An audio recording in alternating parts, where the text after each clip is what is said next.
Dalam Yesus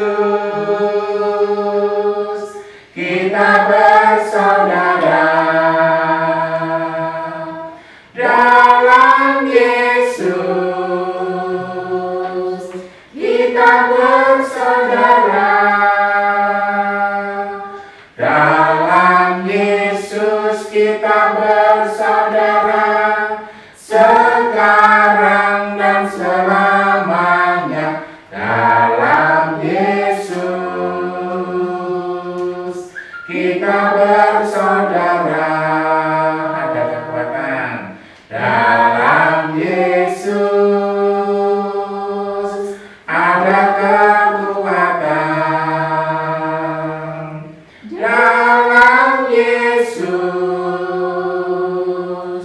ada kekuatan. Dalam Yesus ada kekuatan, sekarang dan selamanya. Dalam Yesus ada kekuatan. Dalam nama Bapa dan Putra dan Roh Kudus. Amin. Tuhan beserta kita sekarang dan selama-lamanya. Para romo, bruder, suster, Bapak Ibu yang kami hormati, dan saudara-saudara terkasih dalam Kristus, selamat malam berkah dalam. Selamat malam berkah dalam. Malam hari ini kita berkumpul satu keluarga untuk bersama-sama merenungkan sabda Tuhan. Terlebih pada bulan September ini gereja mengajak kita semua untuk lebih bertekun dalam membaca dan merenungkan, menghayati kitab suci kita sendiri, bukan kitab suci orang lain. Maka dalam kesempatan ini kita nanti akan mendengarkan sabda Tuhan dan mencoba untuk meresapkan dalam hati, memaknai sesuai dengan peri kehidupan kita sehari-hari. Saudara-saudara yang terkasih, dalam pertemuan ini kita akan mendengarkan Injil Matius bab 14 ayat 22 sampai 33 mengenai Yesus yang mendatangi dan menyertai para muridnya yang sangat lelah dan nyaris putus asa karena sudah tidak sanggup melawan amukan angin sakal. Dengan mendalami dan merenungkan perikop ini, kita diharapkan menyadari bahwa Tuhan tidak pernah meninggalkan kita dalam keadaan apapun. Akan nanti ada sharing karena keluarga kita beberapa bulan yang lalu, bahkan tahun yang lalu, mengalami banyak penderitaan atau mungkin disebut sebagai sebuah kekecewaan yang baru saja dialami, yaitu Mas Hero dan Mbak Wikan harus lama di rumah sakit karena COVID. Mbak Niken, Mas Ishak di Jayapura juga yang sama, dan sebelum itu Mbak Herlin, Mas Wisnu juga dicobai oleh Tuhan karena dalam setahun itu kehilangan kedua orang tuanya. Begitu pergumulan anak-anak kami, maka nanti silakan memberikan pengalaman iman akan peristiwa-peristiwa itu. Marilah kita berdoa. Allah pangkal harapan sejati, hidup kami tidak selamanya tentang tawa bahagia dan cerita sukacita yang berjalan seirama dengan harapan kami. Terkadang hidup kami penuh dengan tantangan dan kesulitan dan membuat kami mudah sedih, kecewa, putus asa, dan kehilangan harapan. Bersama, berilah kami kekuatan agar mampu bangkit kembali saat kehilangan harapan, dan agar kami terus berjuang keras mengatasi berbagai kesulitan dan tantangan dalam hidup kami dengan tetap mengandalkan Engkau. Demi Kristus Tuhan dan pengantara kami yang hidup dan berkuasa bersama Dikau dalam persekutuan dengan Roh Kudus, Allah sepanjang segala masa. Amin. Marilah kita menyimak sabda Tuhan. Nanti dibacakan bergantian, laki-laki perempuan. Yang genap perempuan, yang ganjil masih Mas Wisnu dan saya.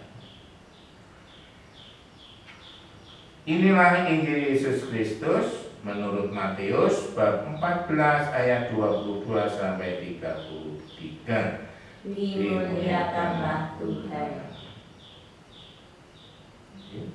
Sesudah itu Yesus segera memerintahkan murid-muridnya naik ke perahu dan mendahulinya ke seberang. Sementara itu ia menyuruh orang banyak pulang. Dan setelah orang banyak itu disuruhnya pulang, Yesus naik ke atas bukit untuk berdoa seorang diri. Ketika hari sudah malam, ia sendirian di situ. Perahu murid-muridnya sudah beberapa mil jauhnya dari pantai dan diombang-ambingkan gelombang karena angin sakal. Kira-kira jam 3 malam, datanglah Yesus kepada mereka berjalan di atas air. Ketika murid-muridnya melihat dia berjalan di atas air, mereka terkejut dan berseru, "Itu hantu!" Lalu berteriak-teriak karena takut. Tetapi segera Yesus berkata kepada mereka, "Tenanglah, aku ini, jangan takut." Lalu Petrus berseru dan menjawab dia, "Tuhan, apabila Engkau itu, suruhlah aku datang kepadamu berjalan di atas air." Kata Yesus, "Datanglah." Maka Petrus turun dari perahu dan berjalan di atas air mendapatkan Yesus. Tetapi ketika dirasanya tiupan angin, takutlah ia dan mulai tenggelam lalu berteriak, "Tuhan, tolonglah aku." Segera Yesus mengulurkan tangannya, memegang dia dan berkata, "Hai orang yang kurang percaya, mengapa engkau bimbang?" Lalu mereka naik ke perahu dan angin pun redalah. Dan orang-orang yang ada di perahu menyembah dia, katanya, "Sesungguhnya engkau anak Allah." Demikianlah sabda Tuhan. Terpujilah Kristus. Nah, tadi teks itu kan sudah didengar bersama dan sekarang sudah bisa menyimak sendiri. Jujur kan mendengar saya tadi ini kalau ada pendalaman teks, apa yang dilakukan Yesus setelah memerintahkan para murid untuk pergi mendahuluinya.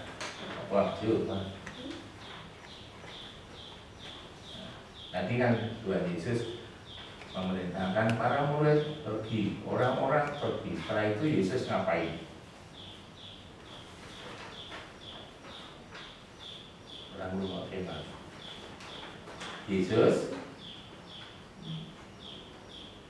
Yesus naik ke bukit dan berdoa seorang diri. Jadi Tuhan Yesus itu juga berdoa. Maka kalau Devon dan Juju dan kita semua dalam keadaan apapun jangan lupa berdoa. Kenapa murid-murid itu di atas kapalnya kok panik? Kenapa Devon? Karena muridnya tadi kok bingung. Karena perahunya sing turu ora bungu. bapak-bapaknya apa? Menghadap sana. Terombang-ambing oleh angin sakal. Jelas sekali pada ayat 24-25. Kemudian Yesus mendekati mereka berjalan di atas air. Ya. Nah, terus reaksi murid-murid apa? Oh, itu hantu. Tapi ternyata Tuhan Yesus. Dikuatkan dengan pernyataan Tuhan, jangan takut, aku ini. Setelah itu ngapain dia?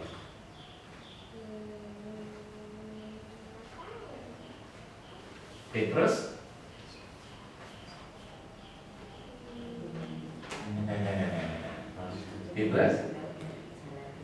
apa putih? Turun dari perahu dan berjalan di atas air mendapatkan Yesus. Turun dari perahu, berjalan di atas air mendekati Yesus. Bisa enggak? Tidak. Kenapa?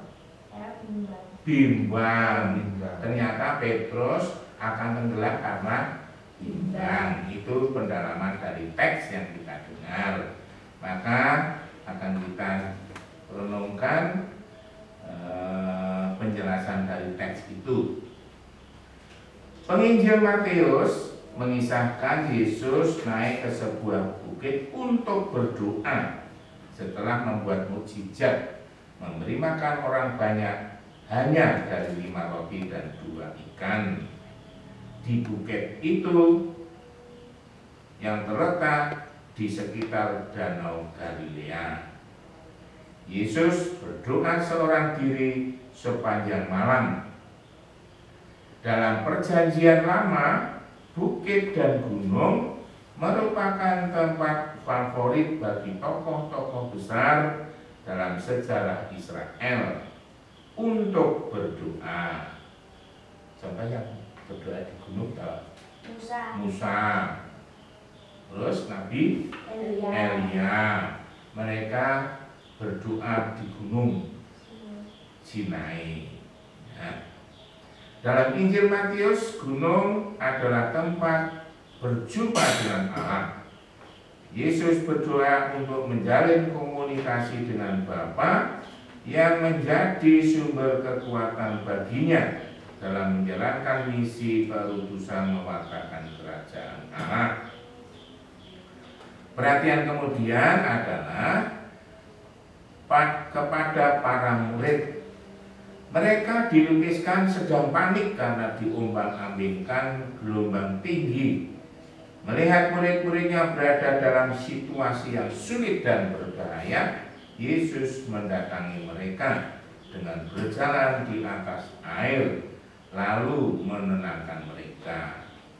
Yesus seperti sahabat sejati, sebab ia mendatangi, menenangkan, menyertai sahabat-sahabatnya yang berada dalam situasi yang sulit. Sahabat sejati itu selalu dekat dengan sahabatnya yang sedang sulit, susah. Di Depon dan Cucu, kalau Mas Rey sedang sulit, susah untuk memahami ajaran, harus mendatangi dan membantu. Itu namanya sahabat sejati. Dan kita semua dengan berjalan di atas air, Yesus menunjukkan bahwa ia tidak takut akan keganasan alam. Ia tampil sebagai orang yang memiliki kuasa atas alam, sebab alam tidak mampu menggoyahkan dirinya. Namun para murid berteriak karena takut melihat Yesus berjalan di atas air di tengah gelombang yang tinggi. Mereka mengira sedang melihat hantu. Tetapi Yesus memperkenalkan diri, tenanglah, aku ini, jangan takut. Dengan mengatakan aku ini, artinya aku beserta kalian. Yesus secara tidak langsung memberi kekuatan bagi mereka yang sedang berada di tengah badai. Ia hadir dan memberi mereka semangat untuk menghadapi badai tersebut. Menanggapi perkenalan diri Yesus, Petrus mewakili murid-muridnya berkata, "Tuhan, apabila Engkau itu, suruhlah aku datang kepadamu berjalan di atas air." Kata-kata itu menyerahkan keraguan-raguan Petrus, tetapi sekaligus imannya. Yesus lalu menyuruh Petrus datang. Petrus pun turun dari perahu berjalan di atas air mendekati Yesus. Namun ketika merasa ada angin, menjadi takut dan berkata, "Tolonglah Tuhan, tolonglah aku." Seruan minta tolong itu sebenarnya merupakan ungkapan iman di tengah ketakutan, dan permohonan Petrus pun dikabulkan oleh Tuhan Yesus. Pengalaman murid-murid melihat Yesus berjalan di atas air dan memanggil Petrus untuk datang kepadanya dengan berjalan di atas air, melihat Yesus mengulurkan tangannya untuk menyelamatkan Petrus yang hampir tenggelam, dan melihat Yesus yang meredakan angin sakal, membuat mereka semua itu mengakui dan menyembah Yesus sebagai anak Allah. Sesungguhnya Engkau anak Allah. Itulah proses saat murid-murid Yesus mengakui adanya Yesus yang sungguh anak Allah. Jadi kita semua harus mau mengalami proses untuk meningkatkan iman kita. Perkataan "sesungguhnya Engkau anak Allah" juga kita dengar pada perikop yang lain, ialah saat Yesus dibaptis. Itu pun ada suara dari surga, "Inilah anakku yang kukasihi, kepadanya lah aku berkenan." Jadi identitas Yesus sebagai anak Allah mengungkapkan kedekatan relasinya dengan Allah, mendapat perhatian yang penting dalam Injil Matius. Ini intisari dari Injil Matius hari ini. Dan tadi dalam awal saya sudah menyampaikan pengalaman iman apa yang ingin dibagikan Mas Hero saat mengalami seperti ditinggalkan Yesus karena harus berlama-lama di rumah sakit karena COVID-19 dan sekarang sembuh. Mungkin bisa berbagi cerita Mas Hero. Pada saat ini saya hendak men-sharingkan mengenai pergumulan yang keluarga rasakan pada waktu menghadapi corona. Saya dan istri tinggal di Semarang, dan pada bulan Juli kemarin keluarga kami mengalami mendapati penyakit corona. Jadi pada saat itu saya dan istri masuk ke dalam rumah sakit. Pada waktu kami mengalami penyakit tersebut, kami berdua sama-sama berjuang untuk kesembuhan masing-masing. Dan saya dan istri merasa sulit sekali untuk saling bisa membagi perhatian bersama. Sebab pada waktu saya sakit, istri bisa membantu untuk menyediakan kebutuhan. Tapi pada waktu istri saya yang juga kerja di rumah sakit terkena penyakit yang sama, posisi kami berdua menjadi agak sulit dalam hal komunikasi dan juga dalam hal untuk saling membesarkan hati masing-masing. Lalu pada hari kelima dan keenam kita berdua memutuskan untuk isolasi mandiri tapi di rumah sakit. Pada posisi itu saya semakin pulih, tetapi istri mengalami kondisi yang lebih parah, agak buruk. Kondisi ini membuat istri harus masuk ke IGD dan tidak ada jalur komunikasi yang membuat saya bisa memantau dengan baik bagaimana kondisi istri di dalam perawatan rumah sakit tersebut. Kondisi yang kami rasakan berdua, terutama yang saya rasakan sendiri, adalah kondisi sedih, kondisi kecewa, kondisi kurang harapan, dan khawatir yang sangat besar. Sehingga pada waktu itu, sekalipun saya merasa lebih sehat, tetapi kondisi psikis kita membuat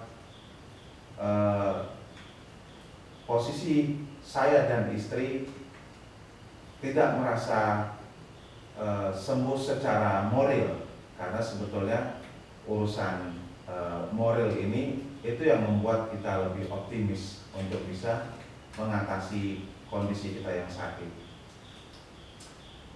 Tetapi pada waktu itu banyak sekali perhatian yang kita dapatkan dari keluarga yang selalu menanyakan bagaimana kondisi kita, kemudian dari rekan-rekan Katolik yang dulu pernah sama-sama di Semarang, kita sama-sama muda, sama-sama beraktivitas di gereja, melayani bersama. Mereka selalu menanyakan, dan ada yang mengirimkan juga makanan, mengirimkan macam-macam bantuan kepada kita. Kemudian dari rekan-rekan kampus, mereka juga sampai mengadakan Zoom khusus untuk kebaktian bersama. Setelah beberapa, kalau saya bilang beberapa puluh tahun tidak ada pertemuan antara kita sesama alumni Kristen dan Katolik, khusus pada hari itu mereka mengadakan kebaktian untuk saya. Kemudian juga kita merasakan dukungan dari teman-teman dan doa yang datang dari rekan-rekan semua. Dari ayat ini kita merasakan juga bahwa sapaan Tuhan kepada kita dan penyertaan Tuhan itu hadir. Kita tidak merasakan kehadiran Tuhan langsung di dalam diri dengan wujud Dia datang. Pada masa ini Tuhan itu hadir melalui sapaan, melalui bantuan, dan melalui dukungan yang diberikan melalui orang-orang sekitar kita. Dukungan-dukungan doa, perhatian, serta bantuan yang diberikan itu memberikan kesadaran kepada saya dan istri bahwa Tuhan itu hadir bersama kita, memberikan kekuatan, memberikan penyertaan selalu, dan memberikan arahan kepada saya dan istri bahwa apa yang sudah kami terima selama ini menjadi renungan bagi kami untuk bisa kami bagikan kepada orang lain. Bahwa kelebihan-kelebihan berkat dan dukungan itu juga menyadarkan bahwa selama ini berkat Tuhan yang datang kepada kami itu berlebih melalui semua sapaan, semua bantuan itu. Kami kemudian introspeksi kepada diri kami sendiri bahwa apa yang kurang, bahwa selama ini yang sudah kami terima, dan kemudian dengan datangnya masalah ini itu adalah jalan Tuhan untuk menyadarkan bahwa hidup ini sebentar. Di dalam hidup ini harus kami isi dengan hal-hal yang mendekatkan keluarga kami, keluarga kita kepada Tuhan, dan juga untuk bisa berbagi dengan sesama sekitar kita. Itu yang saya dan istri rasakan, dan kedepannya secara fisik saya dan istri juga berusaha untuk menjaga kondisi agar tidak terkena penyakit lagi, menjaga kesehatan, karena itu yang penting daripada hanya sekedar mengejar pekerjaan, memikirkan pekerjaan. Karena di atas itu semua sudah ada perkataan, jangan khawatir. Tuhan kita mengatakan, jangan khawatir. Dalam perikop ini juga dikatakan bahwa perahu itu terombang-ambing, tidak bisa kemana-mana. Ketika Tuhan datang dan dia hadir bersama, lalu dia berkata, aku ini jangan takut. Dan mereka sampai ke tujuan. Jadi dalam ayat ini juga meneguhkan bagi saya sendiri bahwa bawalah Tuhan, tenang dan jangan takut. Kita akan sampai ke tujuan. Demikian kira.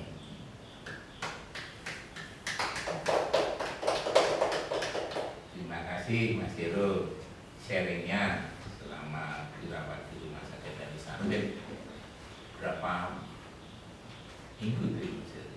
2 minggu, Mbak Rika malah lebih lagi. Dan sekarang masih dalam penyembuhan. Mbak Erin tambah? Ya, setahun kehilangan wong tua loro, aku lek susah, tapi Tuhan hadir. Baik, terima kasih dari kami berdua, saya dan Berlin sama Tikon, sedikit cerita terkait dengan perikop Matius tentang Matius 14:22 sampai 33 tentang terombang-ambingnya murid-murid Yesus, dan ketika Yesus datang di lautan abadi. Yang pertama, persoalan dan kesulitan hidup apa yang pernah menerima diri kami yang membuat iman kepercayaan kepada kami Tuhan menjadi goyah. Dalam setahun kami berdua kebetulan kehilangan orang tua dari istri saya, bapak dan ibu. Dalam ibu itu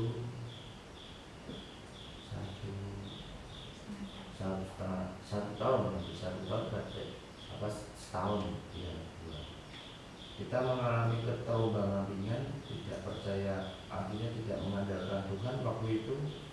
Jadi kita harus bagaimana yang biasanya, terutama istri saya, menguatkan istri saya yang biasa konsultasi, meskipun masih berkeluarga, kita masih sering konsultasi sama orang tua untuk melangkah, karena tidak bisa kita melangkah sendiri.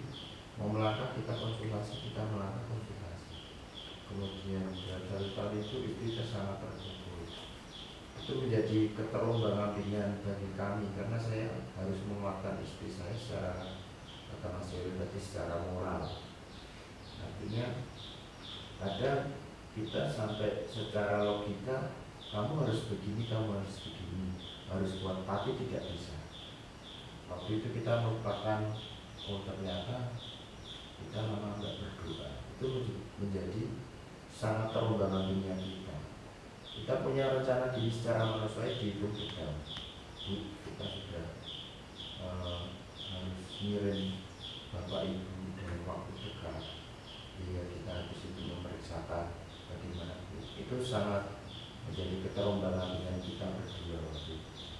Tidak memikirkan bagaimana, apakah Tuhan waktu itu tidak percaya bagaimana ini kebutuhan kita harus tercukupi. Tapi ketika kita berdoa berdua, dilalai itu selalu ada untuk kebutuhan, untuk mencukupi, mengirim orang tua, apapun itu mencukupi anak kita, itu menjadi cukup. Akhirnya setiap malam sebelum tidur, anak kami telepon mencoba untuk memimpin doa, kalau enggak kita bertiga saling bergantian untuk berdoa. Itu yang keterombang-ambingan yang kita alami, yang jelas-jelas kita alami. Terus yang kedua, apakah kami mampu mempertahankan iman kepada Allah saat hampir tenggelam karena persoalan kesulitan dalam hidup? Pertamanya kami tidak jarang berdoa karena dipikir secara logika, secara matematika. Secara manusiawi kita berhitung cukup tidak cukup, akhirnya melupakan Tuhan. Kemudian istri saya selalu minta di bulan Maria atau di bulan, ayo kita ziarah, ayo kita berdoa, mengajak rosari.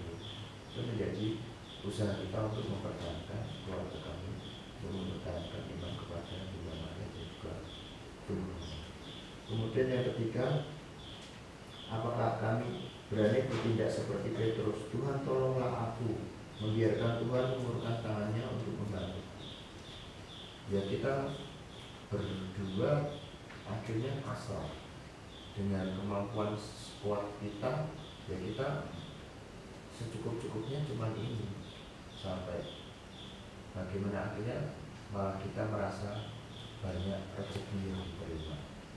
Akhirnya berlebihan untuk jangkanya, untuk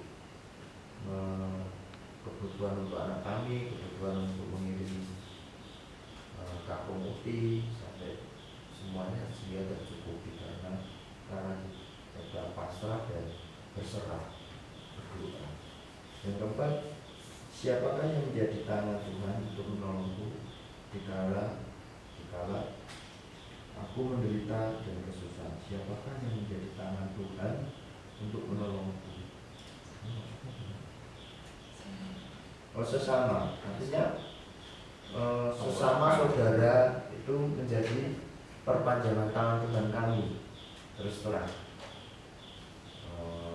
saudara dekat, saudara jauh, ada banyak perpanjangan tangan Tuhan yang membantu kesulitan kami dan kekhawatiran kami, terutama ketika harus menguatkan kemampuan kami berdua secara hati maupun secara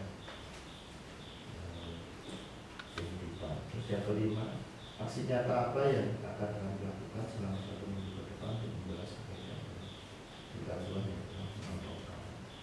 Nah, kebetulan kebetulan saya pribadi ya bersama teman-teman di kelompok sepak bola Mundilan itu mau mengadakan GSR. Artinya rencana nanti kedepannya mau ada tiap hari Selasa sama Rabu itu mau gantung ke sayur itu di jalan di lapangan Pasturan itu, sehingga semoga terrealisasi. Itu nanti akan kami berikan gratis, itu sebagai bentuk terima kasih kami keluarga kami. Yang ketiga, nanti yang kedua rencananya akan ada CSR lagi membuat nasi bungkus minimal 30 untuk kami bagikan ke orang-orang yang membutuhkan di daerah Mundilan. Itu saja. Terima kasih.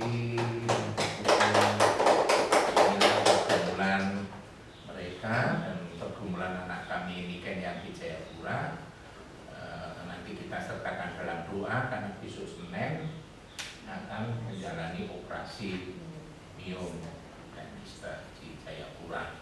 Semoga kita percaya bahwa Tuhan akan menjamah dengan caranya Tuhan sendiri. Mari kita lanjutkan dengan doa umat. Ya. Demikianlah Tuhan pergumulan kami yang kami sharingkan dalam pertemuan keluarga malam hari ini. Namun kami manusia lemah, semoga Tuhan berkenan mendengarkan doa-doa kami. Bagi negara kami Indonesia, ya Bapa, semoga negara kami di tengah situasi sulit ini mampu mengembangkan sikap solidaritas dan berbela rasa, saling meringankan beban hidup kami. Dengan demikian, pandemi COVID-19 yang melanda di negara kami segera mereda dan terciptalah kesejahteraan bagi semua orang. Kami mohon, Kabulkanlah doa kami ya Tuhan. Tuhan, kami manusia lemah, maka kami hanya bisa bersandar pada kemurahan-Mu. Dengarkanlah doa-doa yang kami panjatkan kepadamu. Bagi negara kami Indonesia, ya Bapa, semoga negara kami di tengah situasi sulit ini mampu mengembangkan sikap solidaritas dan berbela rasa, saling meringankan beban hidup kami. Dengan demikian, pandemi COVID-19 yang melanda di negara kami segera mereda dan terciptalah kesejahteraan bagi semua orang. Kami mohon, Kabulkanlah doa kami ya Tuhan.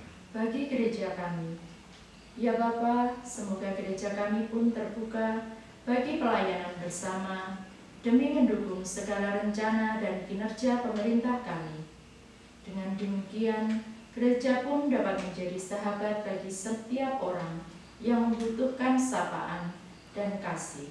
Kami mohon, Kabulkanlah doa kami ya Tuhan. bagi sesama kami yang sedang sakit, semoga mereka pun merasakan kehadiran Yesus sebagai sahabat yang baik. Semoga Engkau membuka pintu hati kami agar terbuka bagi mereka yang sakit dan mengalami kesedihan dalam hidup mereka. Kami mohon, Kabulkanlah doa kami ya Tuhan. Bagi kelancaran belajar kami, Bapak, terangi akal budi kami agar mengerti yang diajarkan Bapak Ibu guru, supaya kami dapat rajin, tekun, dan teratur dalam belajar, sehingga menjadi bekal kami dalam menggapai cita-cita kami. Kami mohon, Kabulkanlah doa kami ya Tuhan. Doa untuk orang tua, ya Bapa, kami bersyukur kepadamu. Engkau telah memberikan orang tua yang baik bagi kami. Berkati dan bantulah mereka senantiasa ya Tuhan, terlebih dalam tugas dan tanggung jawab mereka. Berkati juga agar dalam keluarga kami saling menguatkan dalam penderitaan, saling membantu dalam pekerjaan sehingga kami dapat bersatu padu. Kabulkanlah doa kami mohon. Kabulkanlah doa kami ya Tuhan. Bagi anak kami yang besok akan operasi, kiranya Tuhan memberikan bimbingan, tuntunan pada para dokter, tenaga medis, dan para medis yang merawatnya sehingga operasi berjalan lancar dan memperoleh kesembuhan. Kami mohon. Kabulkanlah doa kami ya Tuhan. Kita satukan doa permohonan kita dengan doa yang diucapkan Tuhan Yesus. Bapa kami yang ada di surga, dimuliakanlah namamu, datanglah kerajaanmu, jadilah kehendakmu di atas bumi seperti di dalam surga. Berilah kami rezeki pada hari ini dan dan ampunilah kesalahan kami, seperti kami pun mengampuni yang bersalah kepada kami, dan janganlah masukkan kami ke dalam percobaan, tetapi bebaskanlah kami dari yang jahat. Amin. Marilah kita berdoa. Allah Bapa di surga, ulurkan tanganmu untuk menolong kami dalam menghadapi berbagai tantangan, kesulitan, dan badai dalam hidup dan karya kami, agar kami tidak mudah putus asa, tetapi tetap tegar laksana batu karang. Tumbuhkanlah pula di dalam hati dan budi kami kesadaran dan harapan bahwa semua tantangan, kesulitan, dan badai pasti akan berlalu jika kami terus berjuang untuk menghadapinya, seraya bersandar pada pertolongan-Mu demi Kristus Tuhan dan pengantara kami. Amin. Sebelum berkat, perkenanlah kami menyampaikan terima kasih. Yang pertama kepada tim Komsos ke Paroki Santo Antonius Padua Mugilan yang telah memberi kesempatan pada keluarga kami untuk berbagi pengalaman, juga pada anak-anak kami yang telah mendukung acara ini, dan juga istri kami, dan juga pada semua yang telah membantu terlaksananya malam hari ini. Mari kita mohon berkat Tuhan. Tuhan beserta kita, Sekarang dan selama-lamanya. semoga kita sekalian dilimpahi berkat Allah yang Maha Kuasa, dalam nama Bapa dan Putra dan Roh Kudus. Amin. Sajeke aku Gusti, uripku tansah diberkahi, atiku ayem tentrem, atiku ayem tentrem, kabeh iku Gusti Yesus kang maringi. Sajeke aku nderek Gusti, uripku tansah diberkahi, atiku ayem tentrem, atiku ayem tentrem, kabeh iku Gusti Yesus kang maringi. Matur nuwun, matur nuwun, matur nuwun Gusti Yesus, kula matur nuwun, matur nuwun, matur nuwun, matur nuwun Gusti Yesus, kula matur nuwun. Sugeng dalu berkah